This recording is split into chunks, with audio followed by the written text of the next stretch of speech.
Type जरूर शुरू करेंगे, ठीक है। तो देखो भाई, लिखो फटाफट। आज अपने नया टाइप शुरू करेंगे, ना कि नया टॉपिक। टाइप हर रोज एक नया शुरू करेंगे अपने। आज का टाइप है, प्रश्न लिखो, समझ जाओगे। यदि दो संख्याओं का अनुपात 1:5 हो, यदि दो संख्याओं का अनुपात 1:5 हो और उनका गुणनफल 320 हो। दो संख्याओं का अनुपात 1:5 हो और उनका गुणनफल 320 हो, तो इन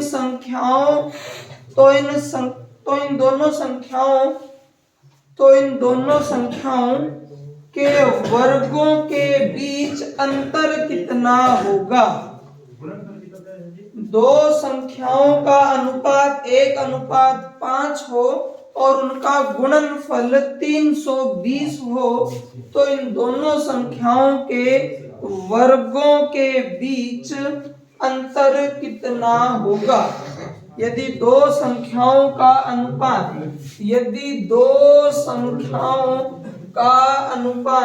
1:5 हो और उन दोनों संख्याओं का गुणनफल कितना हो, 320 हो, तो उन दोनों संख्याओं के वर्गों का अंतर बताना है हमें। उन दोनों संख्याओं के वर्गों का अंतर बताना है। दोनों संख्याओं के वर्गों का अंतर, वर्ग समझते हो ना? उन दोनों संख्याओं के वर्गों का अंतर बताना है, ठीक है। ये अपना सवाल है। दो संख्याएं हैं x और y, मैंने अपनी मर्जी से लिखे हैं, आप कुछ भी लिख सकते हो। दो संख्याएं हैं ना, आप चाहो तो रोमन में यूज कर लो। ये पहली संख्या होगी, ये दूसरी संख्या होगी, ठीक है ना। आप चाहो तो कह दो कि पहली संख्या a होगी और दूसरी संख्या b होगी, भी कोई ना कोई नाम तो रखना पड़ेगा, ठीक है ना। तो मैंने x y रखा, आप जो मर्जी आपको सुंदर सा अल्फाबेट लगता है वो यूज कर लेना चाहिए। ये होगी पहली संख्या और ये होगी दूसरी संख्या, और अनुपात हो गया इनका 1:5। जब हम इन दोनों संख्याओं को गुणा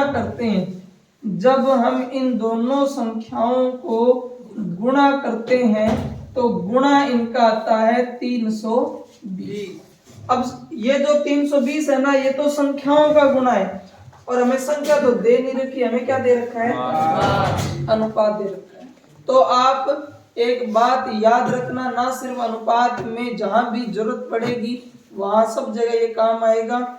अनुपातों का अगर गुणा करना पड़ जाए, ध्यान से समझ लेना, अनुपातों का गुणा करना पड़ जाए, अनुपातों का भाग लगाना पड़ जाए, अनुपातों की स्क्वायर करनी पड़ जाए, अनुपातों की क्यूब करनी पड़ जाए, तो हमें हमेशा अनुपातों के साथ x लगाना पड़ेगा, नहीं तो सवाल हल नहीं होगा। अनुपातों को जोड़ना या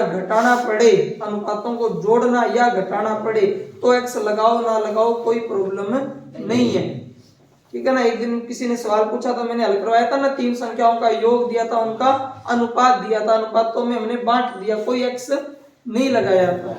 लेकिन जब भी अनुपात दे रखे और संख्याओं का गुणा कर दिया जाए, तो हम सीधा अनुपातों का गुणा नहीं कर सकते, ठीक है ना, गलत हो जाएगा सवाल। हर हाल में हमें x लगाना पड़ेगा। यानी हमारी जो पहली संख्या वो अब क्या रह जाएगी, x, और दूसरी संख्या क्या हो जाएगी, 5x। देखो अनुपात तो संख्याओं के हैं, ये तो है अनुपात, ये पहली संख्या का अनुपात है, ये दूसरी संख्या का अनुपात है। जैसे मैंने x लगाया, अब ये पहली संख्या है और ये दूसरी संख्या है, यानी अनुपातों को संख्या बढ़ाने के लिए मैंने क्या लगा दिया, x। और जरूरत क्यों पड़ी, क्योंकि उसने संख्याओं का क्या दे रखा, भी गुणा दे रखा। अगर जोड़ दे रखा होता तो x लगाने की जरूरत नहीं थी, ठीक है। अब उसने कहा है कि दोनों संख्याओं का गुणा 320 है,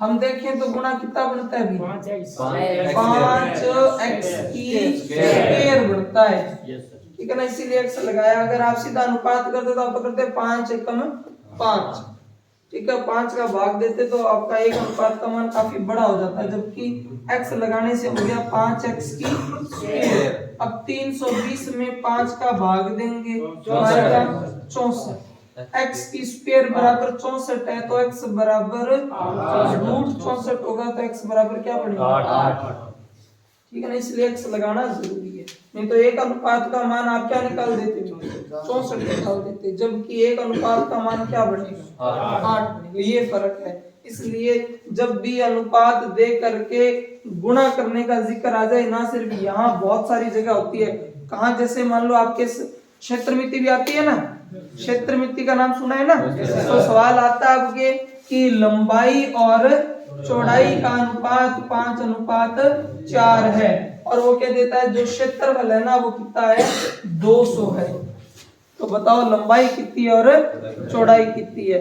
अब आप अगर ये सोच लो कि भी अनुपातों को गुणा कर दें तो सवाल हो जाएगा गलत। उसने अनुपात दे रखे और आपको पता है क्षेत्रफल तो होता है ना लंबाई गुणा आयत का क्षेत्रफल लंबाई गुणा चौड़ाई होता है, यानी अनुपातों को गुणा करने का कहा गया है, तो फिर हम क्या लगाएंगे इनके साथ x लगाएंगे। तो यहाँ बहुत सारी जगह इनकी जरूरत पड़ेगी जहां हमें गुणा करने की जरूरत हो और वो उनका क्या दे दे, हमें अनुपात दे दे, ठीक है ना। तो ये याद ही रखना है हमेशा कि जब भी अनुपातों का गुणा करना पड़े तो हमें x लगाना पड़ेगा, अनुपातों को जोड़ना घटाना पड़े तो x लगाने की जरूरत नहीं। ये आ गया x का मान। अब हमें दोनों संख्याओं के अनुपात तो पता ही है, पहली संख्या है हमारी x और x की वैल्यू कितनी है 8 है, यानी ये हो गया 8, ठीक है। दूसरी संख्या ऐसे लिख देते हैं बराबर में, पहली संख्या हमारी जो है x है और x का मान हमने निकाल दिया कितना 8। दूसरी जो संख्या हमारी वो है कितनी 5x है ना, तो 5 गुणा x की वैल्यू 8 है तो 5 8 40 हो जाएगी दूसरी संख्या। दोबारा से देखो, पहली संख्या और दूसरी संख्या का अनुपात दे रखा है 1:5, दोनों संख्याओं का गुणा दे रखा है 320। अगर अनुपात देकर गुणनफल दे हमें तो हमें x लगाना पड़ेगा, तो एक के x लगाएंगे तो x बन जाएगा, 5 के x लगाएंगे तो 5x। ये पहली संख्या ये दूसरी संख्या और दोनों का गुणा दे रखा है 320। अगर x को 5x से गुणा करेंगे तो बनेगा 5x की स्क्वायर बराबर 320। अगर 5 का भाग दे दें तो x की स्क्वायर बराबर 64, x बराबर रूट 64, तो x बराबर 8। पहली संख्या तो x ही है तो 8 हो जाएगा, दूसरी 5x है तो 5 8 40, तो दोनों संख्या आगे उसने पूछा।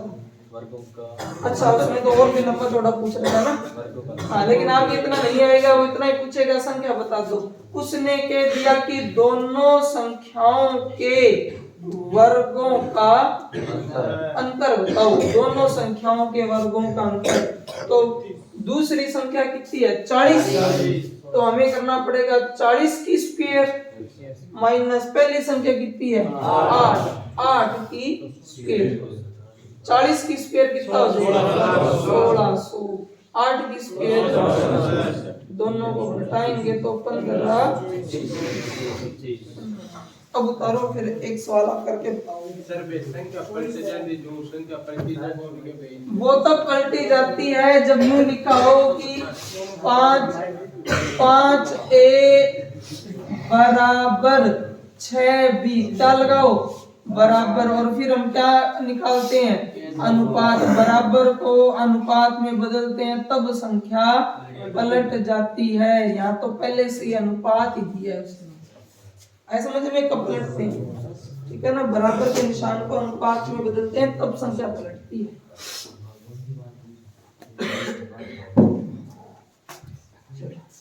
इसको फटाफट उतारो और आप करके बताओ सवाल।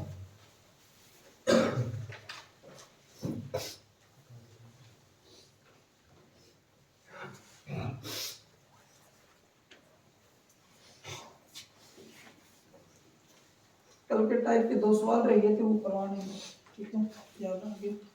कल टाइप पूरा नहीं होता, 1 सवाल रह गए थे। टेस्ट में कितना स्कोर किया रे प्रतिशत का? 21 आ गया। जिनके भी 15 प्लस है ना उनका टॉपिक तैयार है। 25 में से 15 प्लस बोलेंगे, जिनके 15 से कम है ना वो डेंजर जोन में है, बाकी चलो कोई ना। और जिनका 20 प्लस है तो पकड़े क्या। क्वेश्चन लिखो, 3 दोबारा उतारो उतारो उतारो उतारो। सवाल लिखवा रहा हूँ, प्रश्न छोड़ो, लिखवा ही रहा हूँ ना सवाल सारा, लिखना है आपको। ये मतलब ब्लेम कर देना कि वहां तो लिखा है को नहीं, क्योंकि शीट सारी करवाई नहीं जा सकती। आर्मी के लेवल का करवाएंगे तो आर्मी के लेवल का करवाएंगे तो क्वेश्चन ही आप तक पहुंचा देंगे, फिर आपको शीट से कोई लेना देना ही नहीं रहेगा, ठीक है ना। क्योंकि शीटें तो अपडेट होगी। प्रतिशत के पहले क्वेश्चन थे 190 देना, अब 230 हो गए हैं। नई शीट अब अपलोड की है वो और भी बड़ी होगी, तो शीटें तो अब जैसे नई नई चीजें आती रहेंगी वो अपडेट होती रहेंगी। आपके आर्मी का लेवल अब इतना नहीं है, अनुपात की शीट भी अपडेट होगी। चलो क्वेश्चन नंबर लिखो, आप क्वेश्चन लिखो, 3 संख्याओं का अनुपात, 3 संख्याओं का अनुपात 3:6:8 है। 3 संख्याओं का अनुपात 3:6:8 है। 3 संख्याओं का अनुपात 3:6:8 है। 3 संख्याओं का अनुपात 3:6:8 है। यदि उनका गुणनफल 9216 है, यदि उनका गुणनफल 9216 है, यदि उनका गुणनफल 9216 है, तो तीनों संख्याओं का योग क्या है? तो तीनों संख्याओं का योग क्या है? 3 संख्याओं का अनुपात 3:6:8 है। यदि उनका गुणनफल 9216 है तो तीनों संख्याओं का योग क्या है? योग पूछे, तीनों संख्याओं का योग क्या है? 3 संख्याओं का अनुपात 3, 6 और 8 है, गुणनफल 9216 है, तो तीनों संख्याओं का योग क्या है? सेम ही है, यहाँ सिर्फ संख्याएं 2 थी और अब कितनी होगी? 3 होगी। 3 से ज्यादा आएगा नहीं। प्रतिशत अभी सीईटी का पेपर हुए ना, प्रतिशत के क्वेश्चन देख लेना जो उन्होंने किए हैं वैसे आए। वो सवाल करवाए थे ना, एक गृहिणी अपने चीनी के मूल्य में 10% की वृद्धि हो जाती है, वहां आया चीनी के मूल्य में 25% की बढ़ोतरी हो जाती है, कितना कम करेगी मूल्य समान रहे? याद हो तो करवाया था ना प्रतिशत में। अनुपात कल परसों किया था, A:B, B:C, C:D, वो भी अभी सीईटी के एग्जाम में आया है ना। यकीन हो घर जाके पेपर देख लेना, नेट पे मिल जाएंगे, और आप में से किसी ने दिए होंगे पेपर।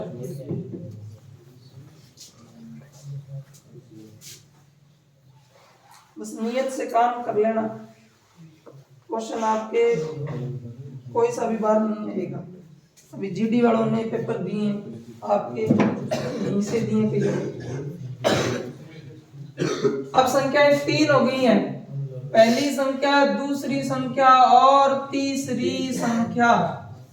3 संख्याएं हो गई, पहले 2 थी ना, अब 3 संख्याएं हो गई हैं, और तीनों का अनुपात दिया है 3:6:8, 3:6:8, और तीनों संख्याओं का गुणनफल है 9216। हमें ये पता है कि अगर संख्याओं का अनुपात देकर उनका गुणनफल दे दे तो हमें संख्याओं के x लगाना पड़ेगा, ये जरूरी है, नहीं तो सवाल नहीं होगा। 3x, 6x और 8x, ठीक है, इन सब का गुणनफल है 9216। 3 के पाटे से काट लो, 3 तिया 9, 3 7 21, 3 दूनी 6, फिर 6 के पाटे से काट लो, 6 5 30, 6 कम 6, 6 दूनी 12, फिर 8 के पाटे से काट लो, 8 6 48, 8 6 48, और 8 चौका 32। अब x गुणा x हो जाएगा x की क्यूब बराबर 64। तो x बराबर घन रूट 64 आएगा इस बार, स्क्वायर रूट 64 नहीं, घन रूट 64। और घन रूट 64 जो है वो क्या बनेगा, 4 बनेगा। 8 64 मत कर देना भैया, अब 4 बनेगा। अब कईयों को पता नहीं चलता है कि क्या हुए, तो आप 64 के टुकड़े कर सकते हो। 2 के टुकड़े करो तो आएगा 32, फिर 2 के टुकड़े करो तो 16, फिर 2 के टुकड़े करोगे 8, फिर 2 के टुकड़े करोगे 4, 2 के टुकड़े करोगे 2 और 1। ठीक है ना। अब आप देखो पावर कितनी लगी हुई है, 3 पावर लगी हुई है ना। 3 के जोड़े बनाने पड़ेंगे। जिसका 3 जोड़ा कंप्लीट है वो बाहर आ जाएगा, जिसका 3 जोड़ा कंप्लीट है वो बाहर आ जाएगा। 2 बंदे बाहर आए, गुणा कर देंगे 2 दूनी 4। तो x की पावर x बराबर क्या आ गया 4। अगर उससे इसे जस्ट पहले वाले के अंदर पावर 2 लगी हुई थी, यानी ये आ जाए x की स्क्वायर बराबर 64। तो स्क्वायर लगी हुई है ना, फिर 2 के जोड़े ढूंढेंगे। 2 के जोड़े ढूंढोगे तो जैसे ये 2 संख्या है तो इसके लिए 2 आ जाएगा, एक ये इसके लिए 2 आ जाएगा, एक ये इसके लिए 2 आ जाएगा। तो 2 दूनी 4 दूनी 8। तो इससे पिछले वाले में x बराबर क्या आया था भाई, याद है ना, स्क्वायर थी तो x बराबर 8 आया, क्यूब है इसलिए x बराबर 4 आएगा, क्योंकि 3 के जोड़े ढूंढेंगे तो 2 ही जोड़े मिलेंगे।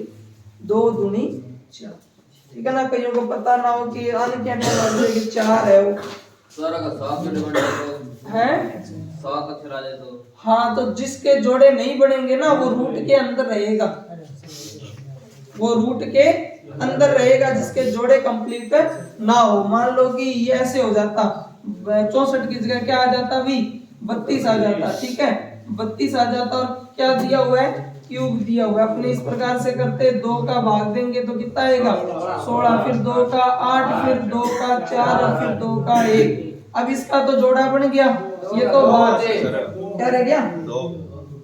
अच्छा 2 एक और लिख देते, इसके जोड़े तो बन गए, ये तो बाहर आ जाएगा, इसका तो जोड़ा नहीं बना ना। तो हम फिर क्या लिखेंगे 2 घन रूट 4 ऐसे लिखेंगे, 2 घन रूट 4।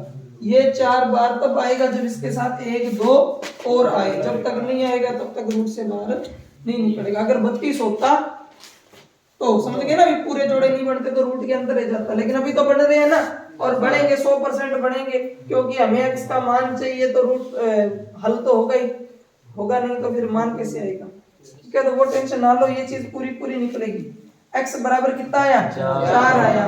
अब तीनों संख्याएं पता है हमें, तीनों संख्याएं पता है हमें। उसने कहा तीनों संख्याओं का जोड़ बताओ। पहली संख्या थी 3x, दूसरी संख्या थी 6x और तीसरी संख्या थी 8x। तीनों का योग बताना, तो जोड़ देते हैं 8 और 6 14 और 3 17x। ये आ गया तीनों का जोड़। अब 17 तो ठीक है, x की वैल्यू हमें पता है कितनी आ जाएगी, तो 17 चौके 68 ये आ जाएगा तीनों संख्याओं का।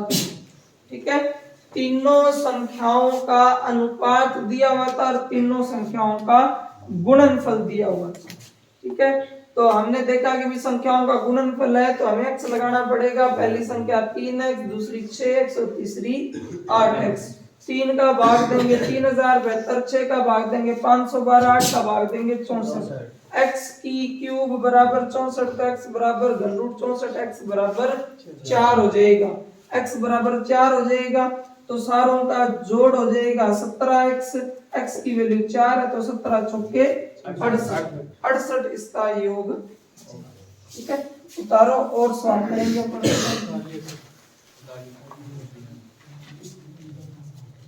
कुछ हल्का फुल्का समझ में आया ना?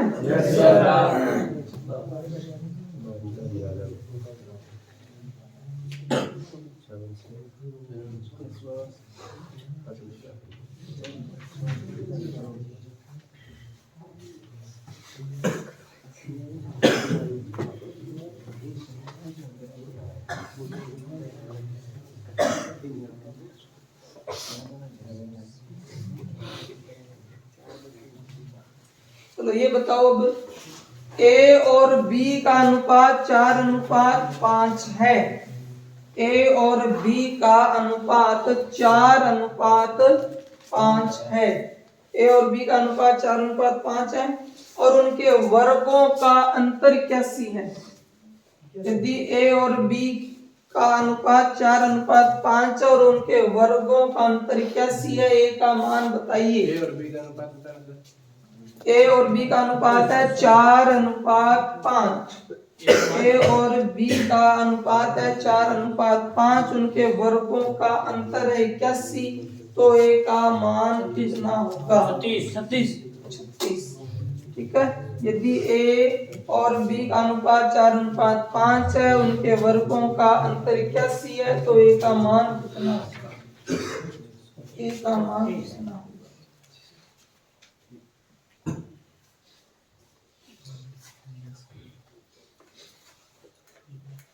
ए और बी का जो अनुपात है वो 5:4 है। 5:4 है, 4:5 है। ए और बी का अनुपात 4:5 और उनके वर्गों का अंतर 81 है, तो ए का मान कितना? 36।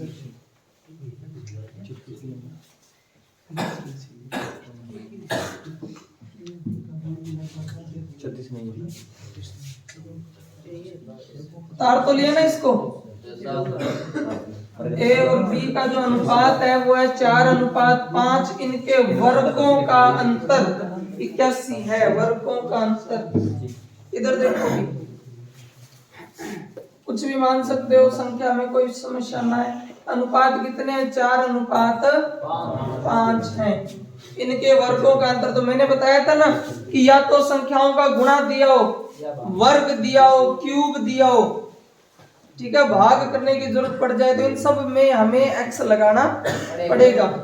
तो वर्ग दिया हुआ है, यानी उसने कहा है कि दोनों संख्याओं के वर्गों का अंतर 81 है। तो अब हमें x लगाना पड़ेगा। x लगाएंगे तो संख्या हो जाएगी 4x और 5x। तो 5x की स्क्वायर और 4x की स्क्वायर, इन दोनों का अंतर कितना है? 81। अब 5 की स्क्वायर कितनी होती है?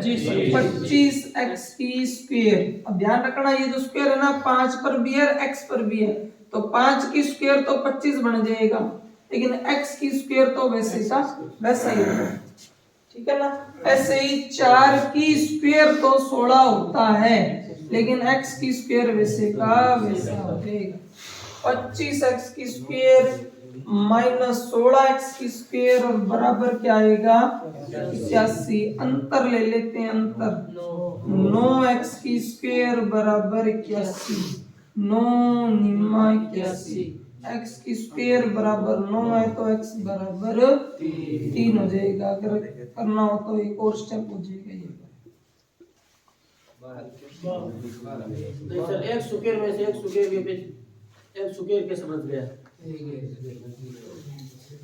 ये जो x की स्क्वायर है ना, ये कितने सारे हैं?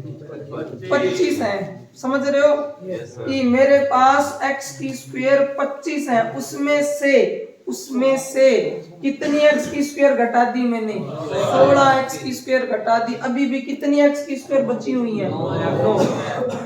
आया समझ में? तो ये जो लिखना होता है ना, इसका मतलब ये होता है कि ये संख्या मेरे पास इतनी है।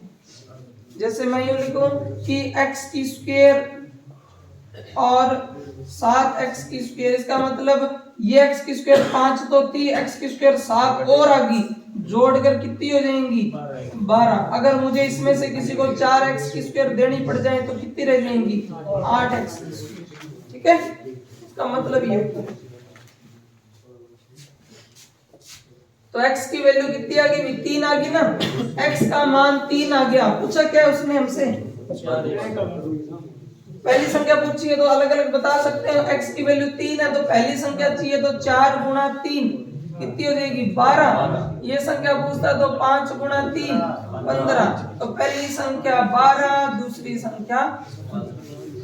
आया कुछ समझ में? चलो और करते हैं अपने सवाल, इस टाइप को और बढ़िया बनाते हैं। अब एक जोड़ वाला भी सवाल दे देते हैं आपको। ठीक है ना। जोड़ वाले में चाहो आप x लगाओ ना लगाओ कोई फर्क नहीं पड़ता है। जैसे सवाल लिखो फिर करेंगे तो क्लियर हो जाएगा। तीन संख्याओं का अनुपात, तीन संख्याओं का अनुपात 2:3:5 है। तीन संख्याओं का अनुपात 2:3:5 है।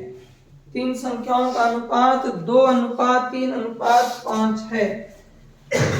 यदि तीनों संख्याओं का योग 275 है, यदि तीनों संख्याओं का योग, इस बार योग दिया हुआ है, तीनों संख्याओं का योग 275 है, तो तीनों संख्याओं में से सबसे बड़ी संख्या क्या है? तीनों संख्याओं में से सबसे बड़ी संख्या क्या है? 137.5। 137.5। तीन संख्याओं का अनुपात 2:3:5 है। यदि तीनों संख्याओं का योग 275 है, तो तीनों संख्याओं में से बड़ी संख्या क्या है?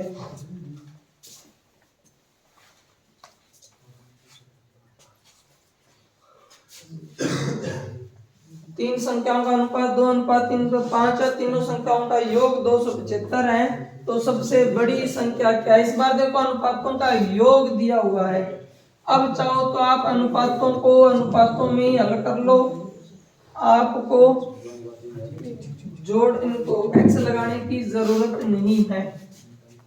तीन संख्याएं है ना, तीन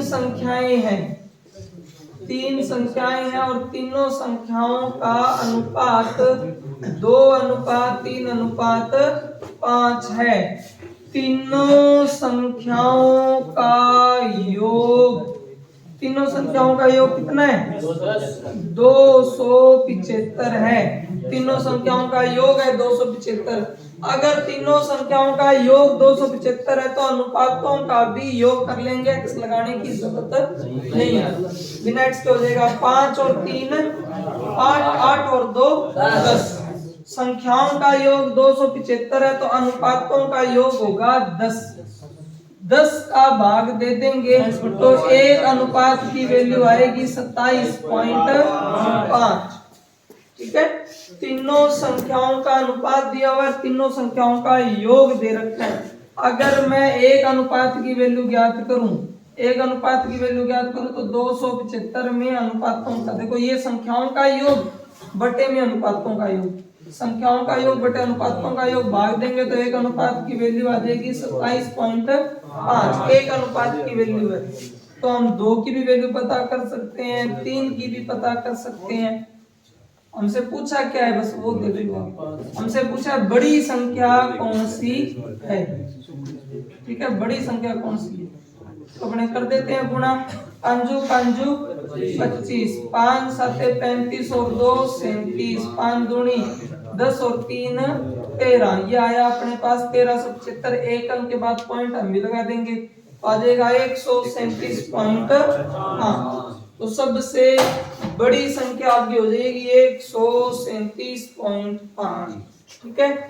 तीनों संख्याओं का अनुपात दे रखा है 2:3:5। तीनों संख्याओं का योग दे रखा है 275।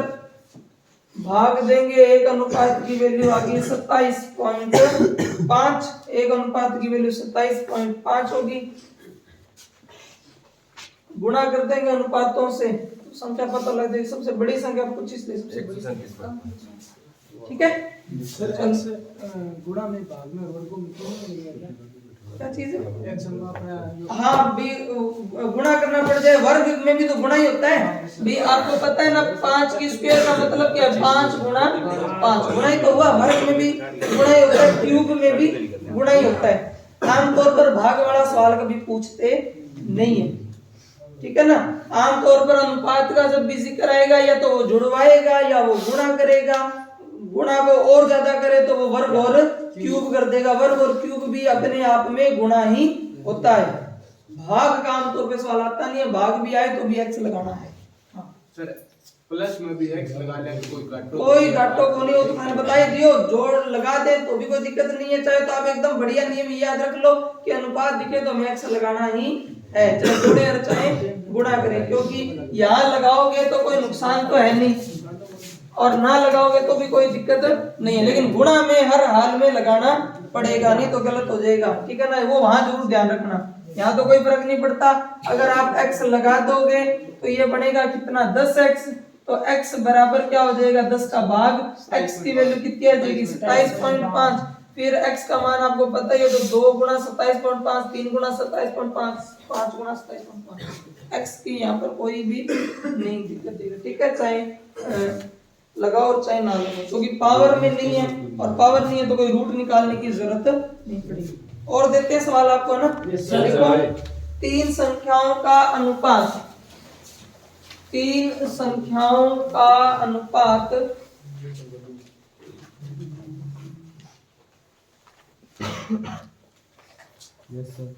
तीन संख्याओं का अनुपात 2:3:5 है। 3 संख्याओं का अनुपात 2:3:5 है। 3 संख्याएं हैं, तीनों का अनुपात 2:3:5 है। तीनों संख्याओं का योग 27,500 है। ठीक है, या यूं लिख लो, ये थोड़ा सा मॉडिफाई करके, मतलब डाटा ये रखेंगे, सवाल की लैंग्वेज थोड़ी चेंज कर रहा हूँ। 3 व्यक्तियों की आय का अनुपात है 2:3:5। 3 व्यक्तियों की आय का अनुपात, इतना सा कर लो। 3 व्यक्तियों की आय का अनुपात है 2:3:5 और तीनों की कुल आय है 27,500। तीनों की कुल आय है 27,500। तो तीनों की अलग अलग आय ज्ञात कीजिए। तीनों की अलग अलग आय ज्ञात कीजिए। ठीक है, 3 व्यक्ति हैं, तीनों की आय का अनुपात 2:3:5 है। तीनों की कुल आय 27,500 है। तीनों की अलग अलग आय ज्ञात कीजिए।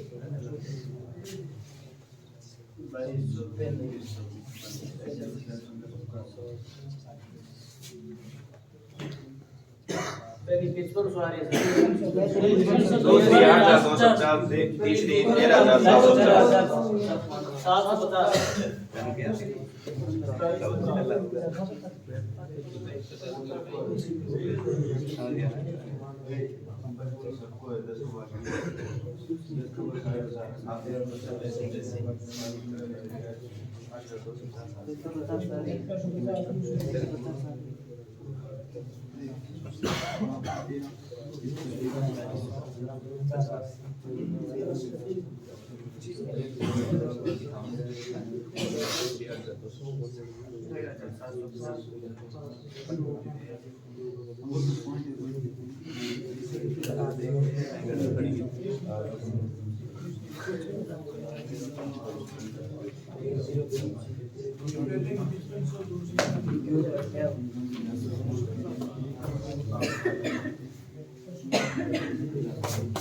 निकाल दिया गया।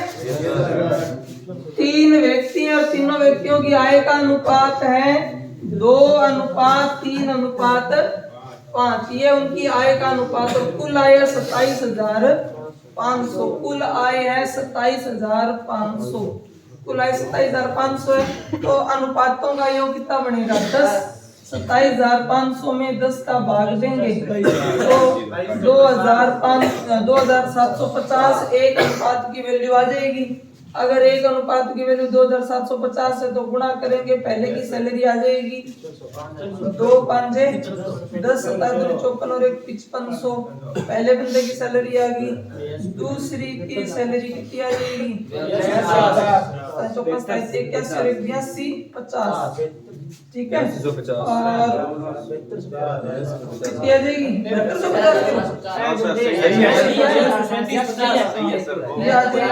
13,750। ठीक है। Yes sir. 3 व्यक्तियों की आय का अनुपात 2:3:5 है। ठीक है। तीनों की कुल आय 27,500, तो तीनों की अलग अलग आय ज्ञात करनी है। एक और सवाल लिखो। ठीक है, एक और सवाल लिखो। दो व्यापारी ए और बी, दो व्यापारी ए और बी, दो व्यापारी ए और बी किसी व्यापार में, दो व्यापारी ए और बी किसी व्यापार में 4:5 में पैसा लगाते हैं या पूंजी लगाते हैं, ये लिख लेना चाहिए। दो व्यापारी ए और बी किसी व्यापार में 4:5 में पूंजी लगाते हैं। साल के अंत में 45,000 रुपए का लाभ होता है।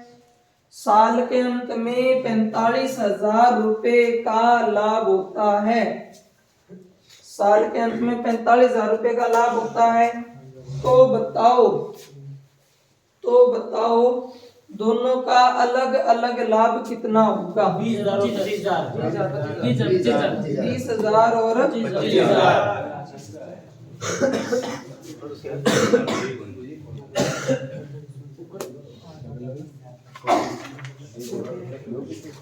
20,000 और 25,000 होगा क्या? Yes sir. दो व्यक्ति हैं, उन्होंने बिजनेस में पैसा लगाया है। किस अनुपात में? 4:5। ए और बी है, 4:5 में पैसा लगाया है। साल के अंत में जो लाभ हुआ उनको, वो लाभ हुआ है 45,000 रुपए। लाभ जिस अनुपात में पैसा लगाया उसी अनुपात में तो बांटेंगे, लाभ उसी अनुपात में बांटेंगे जिस अनुपात में पैसा लगाया है। तो 5 और 4 9 अनुपात में 45,000 को बांटेंगे तो एक अनुपात की वैल्यू कितनी रहेगी? 5,000। 1:5,000 के बराबर है। तो 4 अनुपात का मान कितना होगा भी? 20,000।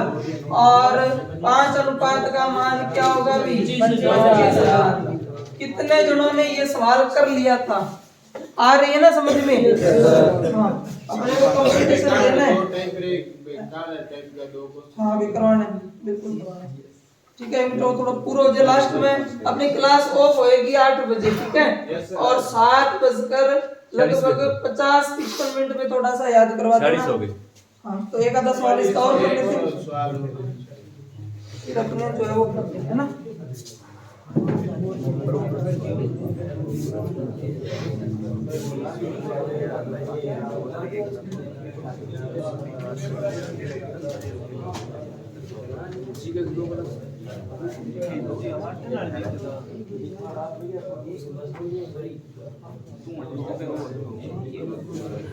लिखना 117 रुपए, 117 रुपए ए बी सी में, 117 रुपए ए बी सी में 1/2 अनुपात 1/3 अनुपात 1/4 अनुपात में बांटा जाना था। 117 रुपए ए बी तथा सी में 1/2 अनुपात 1/3 अनुपात 1/4 के अनुपात में बांटा जाना था। पर गलती से इसको 2:3:4 के अनुपात में बांटा गया। 117 रुपए ए बी सी में 1/2 अनुपात 1/3 अनुपात 1/4 के अनुपात में बांटा जाना था, पर गलती से इसको 2:3:4 के अनुपात में बांटा गया। इस प्रकार उनमें से किसको सबसे अधिक लाभ हुआ? इस प्रकार उसमें से किसको सबसे अधिक लाभ हुआ और कितने रुपए का लाभ? 52 रुपए का। इस प्रकार उसमें सबसे अधिक लाभ किसको हुआ और कितने रुपए का लाभ हुआ?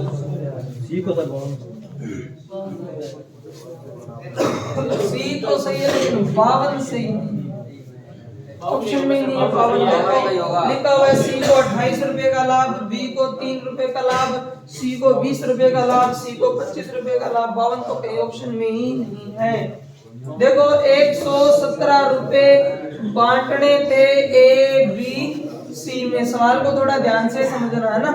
117 रुपए ए बी सी में बांटने थे और अनुपात दिया था 1/2, 1/3 और 1/4।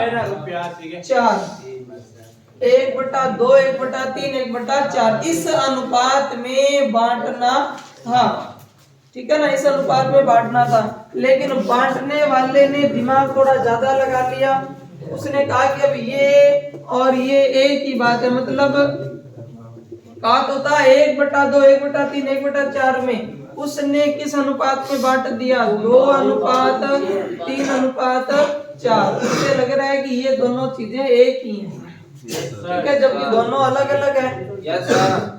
बटे में कभी भी अनुपात नहीं होते। पहले हमें इसे सुधारना था और फिर बांटना था। उसने सुधारने के नाम पर सिर्फ क्या किया, ऊपर के एक हटा के ये सुधार दिया 2:3:4। इस अनुपात में 117 को बांट दिया, जबकि बांटना ही ठीक है ना। अब इस अनुपात में बांटते तो किसको कितना मिलता है, इसके लिए मैंने आपको बताया था बट्टे वाली संख्याओं को गुणा कर लो। चाहे 4 तिया 12, 12 दूनी 24।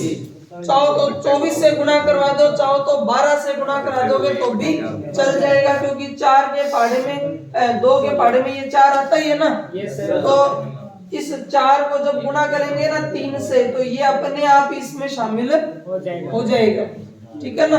तो अगर आप चाहो तो चाहे 24 से गुणा कर लेना, चाहे 12 से, आंसर में कोई फर्क नहीं पड़ेगा। तो 4 तिया 12, 12 दूनी 24। मैं 24 से ही गुणा करके बता देता हूँ, लेकिन चाहो तो 12 से गुणा करोगे तो ज्यादा बढ़िया रहेगा। या 12 समझ रहे हो? हाँ, तो बस फिर 12 से ही कर लेते हैं। ठीक है, क्योंकि फिर ये रिकॉर्ड भी तो रहेगा। ऑफलाइन हो तो कोई बात नहीं। 2 छिक्के 12, 3 चौके 12 और 4 तिया 12, यानी अनुपात तो ये बढ़ता। Yes sir. उसने जो अनुपात है वो ये बना दिया। तो इस अनुपात में बांटे तो क्या हिसाब रहता है? 6 और 4 10 और 3 13। 13 का भाग दूं तो एक अनुपात की वैल्यू कितनी आती है? 9 आती है एक अनुपात की वैल्यू। तो 9 छिक्का 54 रुपए मिलने थे ए को, 9 चौका 36 रुपए मिलने थे बी को, और 9 तिया 27 रुपए मिलने थे सी को। 54, 36 और 27 ये मिलने थे ए बी और सी को। अब मिले कितने हैं? उन्होंने 2:3:4 में 117 रुपए बांट दिए। तो ये हो गया 4 3 7 और 2 9। तो 9 एकम 9 और 9 तिया 27। 9 एकम 9, 9 तिया 27। ठीक है, तो 13 दूनी 26, 13 दूनी 26 और 13 तिया 40, 13 चौके 52। तो देखो 52 रुपए मिले हैं सी को। लाभ नहीं हुआ ये। लाभ ध्यान करो कैसे आएगा। सी को इतने तो मिलने ही थे, गलत बांटने की वजह से 27 की जगह कितने मिल गए? 52। तो कितने रुपए ज्यादा मिले वो लाभ होगा। जो आपको मिलने थे वो तो मिलने ही थे, ज्यादा मिल गए। उसको 27 तो मिलने थे, 52 मिल गए। तो कितने ज्यादा मिल गए? 25 ज्यादा मिल गए। तो 25 लाभ हुआ किसको? सी को। गलत बांटने की वजह से 27 रुपए की जगह 52 रुपए मिल गए। 27 की जगह 52 मिल गए, यानी 25 रुपए ज्यादा मिल गए। आया कुछ समझ में? तो ये दोबारा बताओ। दोबारा करा अच्छा, हाँ तो एलसीएम समझ लो। देखो बट्टे के अंदर कभी भी अनुपात नहीं होते। बट्टे में साफ सुथरा करने के लिए हमें ये बट्टे वाले मार्क हटाने हैं। हटाने तो इनको गुणा कर देते 4 तिया 12। अब 12 के अंदर 2 भी शामिल हो ही जाता है। Yes sir. तो 12 को सभी से गुणा करवाएंगे तो ये अनुपात साफ सुथरे हो जाएंगे। 2 छिके 12, 3 चौके 12 और 4 तिये 12। अनुपात हमेशा साफ सुथरे होते हैं। तो आप चाहो तो यूं कह सकते हो कि मैंने क्या किया, ये जो 12 है 2 3 और 4 का क्या है एलसीएम है। अब क्या है कि एलसीएम करवाया नहीं, एलसीएम टॉपिक का जो करवाना है आपको, तो कईयों को पता नहीं कि एलसीएम हुआ क्या है, इसलिए अपने भी शब्द यूज कर रहे हैं कि इनको गुणा कर दिया। 4 3 12 12 दूनी 24, चाहो तो आप 24 से गुणा कर लो, अदरवाइज आपको पता है 2 के पहाड़े में 4 आता ही है, तो अगर मैं 4 यूज कर रहा हूं तो 2 अपने आप ही यूज हो जाएगा। तो 4 3 12, 12 को सभी से गुणा करवा दे तो भी आपके अनुपात सही हो जाएंगे। ठीक है, हुआ कुछ क्लियर? ठीक है, तो ये पैसे मिलने थे, गलती से ये मिले तो सी को लाभ हो गया। कितने का लाभ हो गया? 25 रुपए का सी को लाभ हो गया। सही है? चलो एक सवाल ऐसे का ऐसा लिख लो, फिर मैं आपको वो सवाल जो है 2 बचे हुए करवा दूंगा, ये आप घर पे करना भी जो लिखा रहा हूँ। सर ये जो बटे में अनुपात है 1/2 1/3 1/4, इसमें तो ऐसे बताते हैं कि सेम अनुपात रह जाते हैं, ऊपर वाला 1 घटा दो। किसी ने किसी मास्टर ने बताया हाँ 24 ले लेते हैं तो भी कोई फर्क नहीं पड़ता। वो जो मास्टर ने बताया उसने तो ये गलती की होगी। मान लो कोई आप कह रहे हो किसी मास्टर तो कभी गलती नहीं बताता, हमारे बोलने में और समझने में ही फर्क आता है। जैसे इस स्टूडेंट ने कोई गलती की है, आता 1/2 1/3 1/4 में बांटने को, इसने किसमें बांट दिया 2 3 और 4, इसने भी तो ऊपर का 1 का ही हटाया है, अभी तो 2 3 4 आया। अब अगर ये सही होता तो फिर ये सवाल कैसे बन जाता? ये गलत बांटा है ना, तभी तो सवाल बना है कि ये बांटना था, ये बांट दिया तो किसको फायदा पहुंचा दिया? सी को फायदा पहुंचा दिया। आप ये कह सकते हो कि सर जी 24 को गुणा कराता तो भी आंसर पे कोई फर्क नहीं पड़ेगा, ये हो जाता 12, ये हो जाता कितना 8 और ये कितना हो जाता 6। फिर 2 के पहाड़े से तो काट ही सकते हो, 2 3 6 2 चौके 8 2 छिके 12, तो अनुपात वही बनेगा 6 4 और 3। ठीक है ना? अगर निश्चित संख्या सेम हो जाए तो अनुपात में फर्क कौन पड़ा भाई, ऊपर वाला अनुपात सेम। हाँ अगर यूं आ जाए ना 4/1 5/1 6/1 तो आप लिख सकते हो 5 6 और 3। अगर आपके 2 सब्जी बटे में 5 आ गया 5 आ गया 5 आ गया तो भी कोई दिक्कत नहीं है, क्योंकि सभी को गुणा किससे करवाओगे? 5 से गुणा कराओगे तो अपने आप ही कट जाएंगे। तो बटे में सेम हो तो कोई दिक्कत नहीं है, ऊपर अगर सेम है तो हल करना पड़ेगा, क्योंकि हमारा मकसद होता है बटे वाली संख्या को हटाना, बटे वाली संख्या को हटाना मकसद होता है। और बटे वाली संख्या को हटाएंगे तो मान थोड़ा बहुत चेंज होगा। सर बराबर हो तो ऐसा होता है ना कि ऊपर चला जाता है, अनुपात की जगह पर बराबर होता तो हाँ ये करवाए हुए सवाल, बराबर के निशान वाले सवाल किए ना हमने, खूब भर भर के सवाल किए हैं। वो टाइप आगे बढ़ गए, आप या तो आए नहीं होंगे, तो अब हम कैसे वहां पर वापस जाएं? ये हमारे लिए विडंबना है। ये ना खूब सारे सवाल 2a 3b 4c बराबर का निशान हो बताया था, बराबर को अनुपात में बदलते हैं संख्या पलट जाती है, बताया था ना। पलटने के बाद में ऐसी संख्याएं बढ़ेंगी, उसके बाद में वही चीज सेम करनी है कि इनका गुणा करके सारों से गुणा करवा दो, अनुपात बढ़ जाएंगी। ठीक है ना? खूब सवाल की हुए। स्टार्टिंग की जो क्लास थी ना उसमें सबसे पहले अनुपात ज्ञात करना ही सीखा था, सवाल तो अब कर रहे हैं, पहले अनुपात निकालना ही सीखा था। ठीक है ना? खूब अनुपात निकाले। चलो टाइम हो गया ना, सवाल देना था वो रह गया। लिखो फटाफट ए बी सी में 555 रुपए बांटने हैं। ए बी सी में 555 रुपए बांटने हैं। ए बी सी में 555 रुपए 1/4 अनुपात 1/5 अनुपात 1/6 अनुपात में बांटना है। 555 रुपए 1/4 अनुपात 1/5 अनुपात 1/6 अनुपात में बांटना है, परंतु गलती से 4:5:6 के अनुपात में बांट दिया गया। ए बी सी में 555 रुपए 1/4 अनुपात 1/5 अनुपात 1/6 अनुपात में बांटना है। किस जगह लिख दो बांटना था लिख दो, कुछ लिखना बांटना था, परंतु गलती से 4:5:6 के अनुपात में बांट दिया गया, किसको और कितने रुपए का लाभ हुआ, किसको और कितने रुपए का लाभ हुआ, ये हमें बताना है। ठीक है, अब अपने बाकी कल ही कर पाएंगे। ठीक है, वो 2 सवाल आते हैं मुझे बता देना, तो पहले अपने वो ही निपटा लेंगे, उसके बाद आगे बढ़ेंगे। ये टाइप लगभग कंप्लीट हो गया पैसे बांटने का। तो एक आधा सवाल और कराना होगा तो सर 72 रुपए के लाभ हुआ।